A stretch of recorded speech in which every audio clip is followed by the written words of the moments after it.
Media internasional soroti pertemuan Prabowo dan Donald Trump di tengah gejolak geopolitik. Sejumlah media internasional menyoroti rencana pertemuan antara Presiden Republik Indonesia, Prabowo Subianto dan Presiden Amerika Serikat, Donald Trump. Diketahui, Presiden Republik Indonesia Prabowo Subianto pada Senin, 16 Februari 2026, bertolak ke Washington DC, Amerika Serikat, untuk melakukan kunjungan kerja. Dalam agenda tersebut, Presiden Prabowo dijadwalkan mengadakan pertemuan bilateral dengan Presiden Amerika Serikat Donald Trump. Selain itu, Presiden Prabowo juga akan menghadiri pertemuan perdana Board of PAC, BOP, yang dijadwalkan berlangsung pada 19 Februari di Washington. Media internasional soroti pertemuan Prabowo-Trump. Pada 16 Februari 2026, media seperti The Star dan Bernama memberitakan soal kunjungan Prabowo di tengah gejolak geopolitik. Dalam artikelnya, Bernama menulis, kunjungan ini diharapkan membahas upaya penguatan hubungan Indonesia-AS serta memperluas kerja sama strategis di berbagai sektor. Kunjungan ini merupakan bagian dari diplomasi aktif Indonesia untuk memperkuat posisi nasional di tengah dinamika geopolitik global.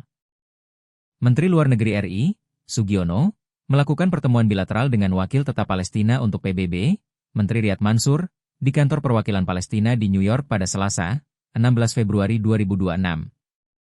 Pertemuan tersebut untuk membahas perkembangan terkini situasi di Palestina serta prospek proses perdamaian.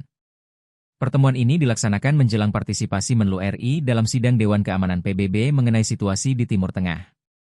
Termasuk perkembangan isu Palestina, yang dijadwalkan berlangsung pada Rabu, 18 Februari 2026, mendatang. Sugiono menegaskan dukungan Indonesia bagi Palestina serta komitmen teguh dalam mendorong terwujudnya perdamaian yang adil dan berkelanjutan. Indonesia juga menekankan pentingnya memastikan terwujudnya solusi dua negara. Sugiono menyampaikan rencana partisipasi Presiden RI, Prabowo Subianto, dalam pertemuan Board of PAC di Washington DC minggu ini bersama sejumlah pemimpin dunia.